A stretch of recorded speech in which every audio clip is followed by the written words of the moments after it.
And hey, I got something to say. I always have a lot to say. I have to go, shh, take a breath. All right. Now, I think I'm a pretty good listener. What about you? I mean, I like to yap. But when I listen to people, I truly want to listen to them. So, my good palsy here, Kate, some reason the internet gods were not letting her in. But we're going to try it one more time. And if she doesn't, don't worry. I'm going to record her and then post it on Hey. Because now and then, that's just the way it's meant to be. And I think this is really neat because I tell people, you can't worry if it doesn't work out. You got to try things. Sometimes it will, sometimes it won't. And she is doing it right. I'm pushing the line with Kate, but then she doesn't spit in. Who knows why? I just want to ask you, what is something you really want to do? You really want to do, but you're afraid. Like, what if it doesn't work out? What if it doesn't? Right? I don't know. What's the worst case scenario? So many things I think we're afraid of. What if other people are going to think about us? Will I look like a fool? What's going to happen if it doesn't work out? And I don't know. I don't think that way. I really don't. She says she's viewing. It says poor Kate is trying to come in. I'm trying to let her in. For some reason, it's not letting her in. Maybe it's because I'm in my son's dorm room. All right, Kate. Well, don't worry about it. I love you. I love my Hey, I got something to say, people, but I am not going to save this. And I am going to record Kate, and then we're going to come back. All right. Love you guys. Wait, she just enabled something. What? Is that going to let you in now? I saw it. It says Kate enabled something. Woohoo! I don't know what she enabled, but you did say something. 10, 9, 8, 7. I'm coming in. Oh my God! What did you do? What made the God love you? I pushed every button on the screen and I made it. How you doing, dear? Good to see you. No, this was good because I tell people, what is it that's holding you back that you're so afraid it may not work out? Who cares, right? I know. You got to try new things, man. And if it doesn't work out the first time, maybe it'll work out the second, the third, the eighth. All right, but let's get to it, Kate. Okay. You look great, by the way. You look amazing. Well, thank you. I have my light on for a little sparkle. What do you think? Oh, I love that. Okay, let me tell you about Kate McDevitt. By the way, this is the most unique bio I've ever gotten, which I love, and I changed it up because she was like in first person. She says she has a wonderful life and is still enjoying it to the fullest. She grew up in Havertown on a small farm. She raised Shetland ponies, which created a lifelong love of horses. Love that. As a photographer, she covered the horses and everything at the Radnor Hut for 20 years and many other gigs.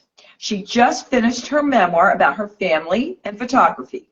She retired from FAA High Tech as a computer engineer. She is active with IEEE, which is Institute of Electrical and Electronics and Engineers, and support women in engineering. And she lives in media. Yeah, that's awesome. I'm enjoying it. All right, so when I asked you for your one statement you want to tell women around the world, you told me, be grateful for, this was cracking me up. Be grateful for everything every day and you will survive. That's right. So why did you pick that? Like, you not like be grateful for every day, but you know, you just might survive if you're grateful for everything. Well, it's meant for someone who's having a hard day or think they're never going to get where they want to go. And so I'm just giving them a reminder, if they're grateful, they'll get there and they'll survive it. Yeah. Okay. You know, I remembered where I was trying to think of where I met you, and I do remember now. First, it was a Fem City event. That's correct. Fem City and Sophie, and I've seen you at the Sophie event. Yep. So both. Yep, and the Sophia group events. And I just loved you. I thought you were just a breath of fresh air, and you were so bubbly, and you were just so happy to meet everyone and tell your story. So I do want to get into the fiddle dee, fiddle dum stuff. Or no, fiddle a dee. I think about this tomorrow, Scarlett. I asked a quote. Oh, Fiddle-dee-dee. fiddly. Fiddle-dee-dee. Oh, fiddly dee. I'll think about this tomorrow. Yes. What does that mean? Well, it means I can't deal with this today, but there's tomorrow. I will deal with it tomorrow because my head will be clear. I can look at it in a different direction, and life is good. And that was by Scarlett O'Hara from Gone with the Wind. Yes. Well, I took liberties, but yes. Yeah, but it's sort of from, Gone with the Wind. Scarlett. You are a freaking who. All right, so you have two totally different things in my mind that interest you. The engineering all over here and photography over here. Like, I had no idea that you were a computer engineer. Yes, I went back to school and took all tech courses and computer science and went and got a job at the FAA. Now I worked for a tech firm and moved the monitors, worked on the help desk. I went through all of that at 58. Whoa. Well, I was taking a new trip. wait a minute. Okay. I have so many so let's stop right there. All right. Listen. At 58, you went back to school. Mm-hmm. Yeah. Now, I let's graduated. just stay with that because that's awesome. It was great. I went to Immaculata and I went to an accelerated program and I graduated in 1999. It was great. So, were you in class with all like the other 18, 19, and 20-year-olds? Well, Excel classes are in the evening and you get a lot of adult classes. So it wasn't like I was in the daytime student slots. I did work full time while I was doing that. Why? What made you want to go back? I need to know more. Well, I'm from a generation, it was a hard time getting a college degree.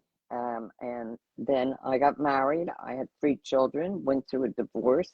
I raised my 3 children. And that wasn't an opportunity to go back to school. So when they went off, the last one went off to college, I went to Immaculata and I graduated. And so I always wanted that degree and I feel very satisfied that I got it. Yeah. And it did help me get into the FAA. I would not have gotten a job there without a college degree.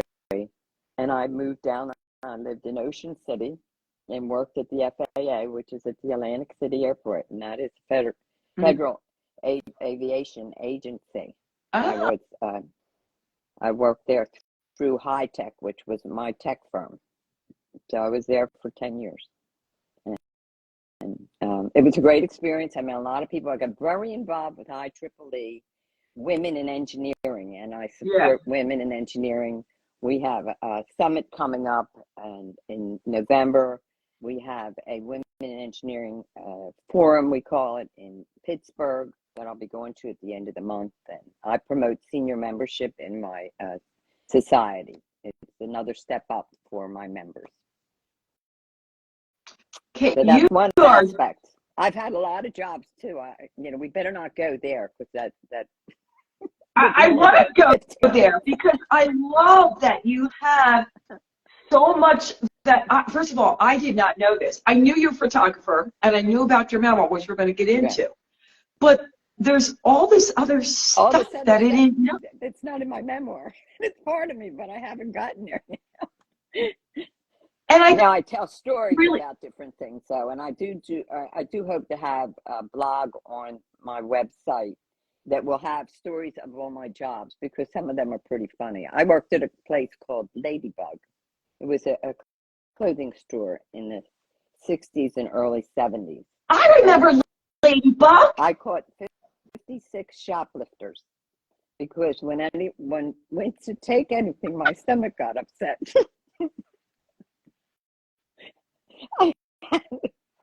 It was terrible, you know. I would get nauseous. I go, oh my God. Dressing room number 2, the shoplifting. I know it. My stomach's upset. Oh my God. Wait, anybody want to hire Kate? She'll be out there. You don't need to have those buzzers. No, and we never arrested anyone, but we did talk to them about why they stole. We never approached them unless we were out of the store, because it's illegal to approach them in the store. And we had a program going with the Lower Merion Police Department. I knew the detective there, and the police would come and pick up the kids and take them there and tell them, call their parents. Their parents had to pick them up. Yeah.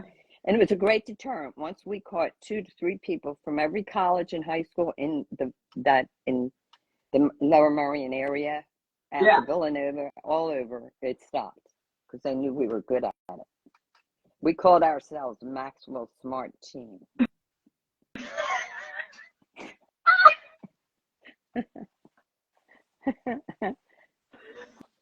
Okay, so we are going to go there.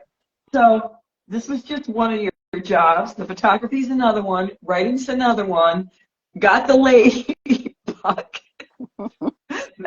Well, Smart Team. Tell me about another job. What other job? All right. I was deputy court administrator at Chester County Courthouse. And I don't know if you remember the Johnston brothers. They were 3 brothers who ran a robbery gang, and they would steal Deere machinery, John Deere, all the machinery, and they would steal it. And a lot of the farmers in the area, and this went from southern Pennsylvania, Maryland, and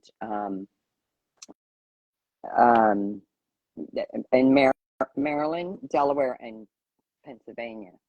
And they were out there doing this for close to 20 years. But the farmers would let it go because they would get new equipment replaced. They had insurance, so they would get new equipment. So it did go on for a long time. And then finally they did a grand jury. And anyway, there's a book out by Bruce Malady, who was a writer for the Daily Local, and he did a great job on the book, total detail. And I loved it. And I had just started the courthouse when it came. So one day as court administrator, I had to go up to the courts and make sure things were settled and the judges had their cases and the trials were proceeding. And I was running down the back steps, and we had gotten a memo that Bruce Johnson was going to be in the building, which, they come in different times for appeals. So I came down the steps, and I guess who I bumped into? Bruce Johnson. And when I tell you, I looked that man in the eye. He was a murderer. He murdered his nephew. He murdered his son. Wait a minute. He didn't murder his son. He shot his son. His brother went over and shot the son 5 times because he was afraid he would give information to the grand jury. And that boy got healed enough to testify against him. And that was the chief reason why we were able to put all 3 of them in jail. It was unbelievable. But to see him in person was phenomenal. I also, as deputy court administrator, we had to read them their rights and the charges against them. So I also had a woman who stabbed her husband 57 times. And I had to calm her down. While I was reading the arraignment. It's all right, honey. 57 times. But he deserved it. Is he dead yet? He deserved it. But anyway, yes, that was Chester County Courthouse. Working there was it was a fabulous experience. It really was good. I loved it. And then from there, I went to several different jobs. I was at Dean Witter when the crash in October 19th, 1987 happened. Oh. The marker, I was working there. And I left shortly after that. It was interesting place to work. I only worked there a year and a half or so, but I learned an awful lot. But I had no growth there. I wasn't going to grow, you know. So, Yeah. so what Seems like else? you I get don't know. bored. I All right. know. I do. Yeah. I mean, like I moved on. All right. So, okay, hold on a second. For some reason, you froze, and I could see your face, and you look great. Can you hear me, Kate? Yeah, I can hear you fine. Okay, cool. You're back. You're back. All right. Back. So Okay. let's just back up a second. I got the ladybug. Check. I got the courthouse. Check. I got the engineering. Is there another job you can tell us about? The crash. We got that. What else did you do that was fun? Yes, I worked for Resolution Trust Corporation. It was a temporary organization to save the savings and loans when they all crashed in 1988. I worked there. I got hired in 1990. It was open until 1996. I traveled. I was in charge of what was called CARS. I had to learn a computer system, and I really got into computers at there from the courthouse. No one, they just gave us our computers. No one had been using them. You know, this was the 80s, early 80s. So they put me in a room and say, learn the computer, and I did. I learned, you know, all the basic things. It was WordStar was the app of the time. Yeah. So anyway, when I went to apply for this job, I had computer systems on there, and so they hired me for that. So I was put in charge of this computer program. It was called CARS. It was Contract Activity Program, and it was very important to track the contractors for the government to make sure that things were going right. And but the bottom line is I traveled all over, and a lot of these properties we owned. I also did contracting and appraisals. So the properties I owned, I say I owned them because they were on my desk and I was in charge of them. Yeah. Congress Hall, that was one of mine. Congress Hall, Dallas. You know the movie Dallas? Oh yeah. I was at Dallas. That building was mine, and we had to go down to learn. I had to be current with all of the new computer information was coming in, so I would go to trainings, and I had to do proofing of them. So that took me all over the eastern half of the United States. So it's very Wait a minute. cool. How old were your kids when you were doing that? Two were in college and one was in high school. Okay. Yeah. You weren't in the thick of it then. Okay, you have lived a wonderful full life. So let's talk about the two main things that I did know about you, which is the photography. Wow. Photography's taken me to many places. I was interested in high school. They approached me and asked me if my father was a photographer. I said, well, he's a manufacturer and a photographer. The photographer is part of the business. And they said, you have on your card that he's a photographer and inventor. Does he fix lenses? I said, oh yeah, he fixes lenses. So the high school, Archbishop Prendergast gave me the lenses. I took them home. My dad fixed them. And when I came back, they said, well, how about if you be on the photography staff? And the one chemistry nun who was wonderful, Sister Nazarita, she was in charge of that dark room. And so we would have our studies and everything in the dark room. We would develop film for people, all the kids. We would take pictures for the newspaper. And it was a terrific experience. And I fell in love with photography through that. And then it's taken me a great place. I took it up a notch when the kids went off to school. I had more time for things I was interested in, and that was one of them. And so I got Philadelphia Pest Passes, new cameras, and I worked for City of Philadelphia for about 5 or 6 years. I did the opening of the Constitution Center. I did the red carpet for Rocky. I just had a ball with it. It was so much fun. I just loved it. I Well, what about the horses? Oh, that was, well, the horses was, I was there for 20 years. I From 1995, I guess maybe even longer, because I stopped around 2012. Um, and I would go there. I had press passes parked behind the tents. You know, they treated you like gold. I could go right on. I went right on the path where the horses were and took pictures. I got the cover. That's I worked for unbelievable. I worked for a public relation group, and I was published many times through them. Um, I've gotten very few. There's too much to follow up on, you know. But I have a couple brochures that were my pictures. Yeah. I have the Yeah. book where my name was in it for the Radnor Hunt, which to me was a neat that they recognized me as a photographer, and so that was great. I mean, I loved the running of the horses. It was great. Well, Kate, by the way, our friend Pat Nogar is in the house saying hello to us. Yo, Oh, Pat. hey Pat, how you doing? Now, Doreen texted me. She was trying to get on again, and she didn't She get was. in. Yeah, she was.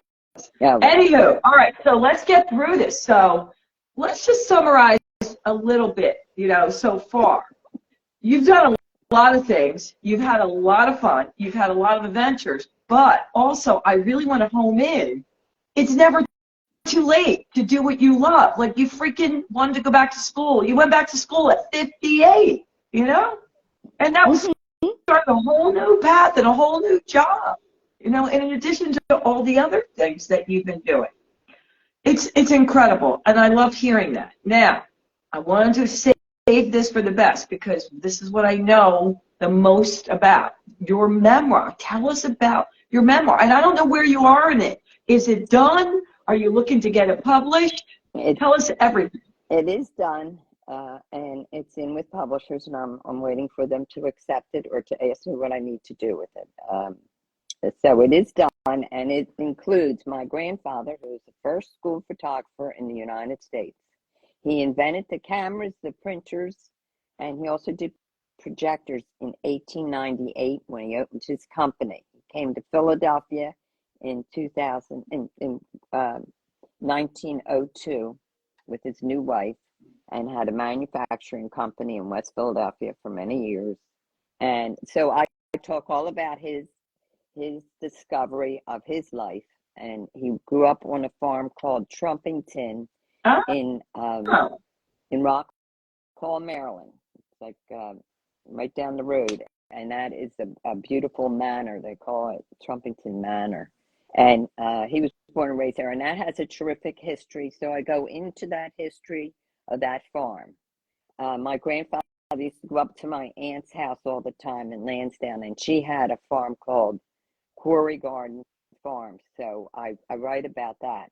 I grew up, my dad was like Walt Disney to us.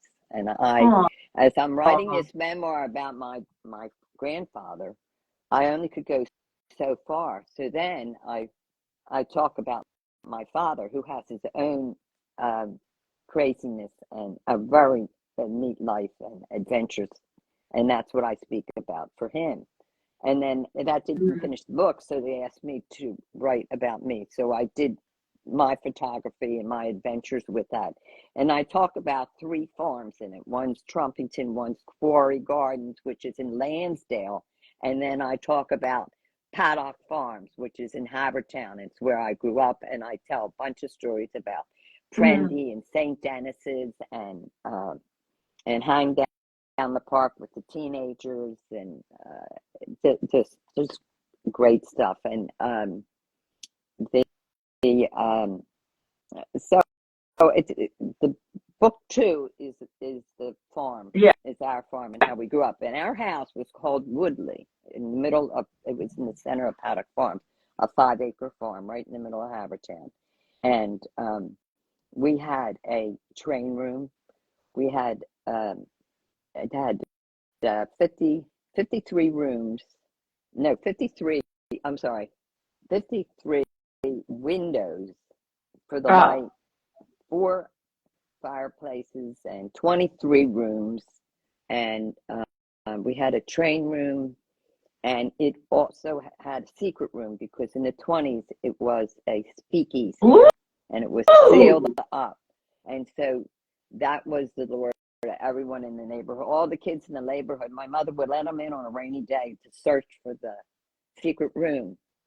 But because it's a big old house, it had all kinds of side rooms, but they weren't in, you know. So, and so the last day, my dad, when we were selling the house in 1967, he was ready to go. I said, oh no, not until you confirm where that secret room is. And he did show me. And on my birthday, I would say, I want a hint for the secret room. And he would say it has, it's big enough to hold 6 men, 6 feet tall. And then another time he would tell us, he said, it has a doorway that's 2 feet by 2 feet. And it's true. It did. I saw it. It was real. It really existed. It was sealed off, but it was put in a very obvious place. And I just can't.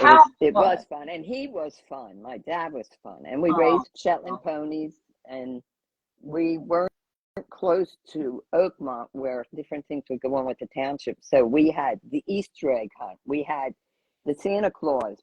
We had a guy, my father belonged to this group called the Gourmet Crew, and they would go to dinner once a month and plan for a big party at Christmas. But in between, they would do the Santa Claus thing, and they got dressed up.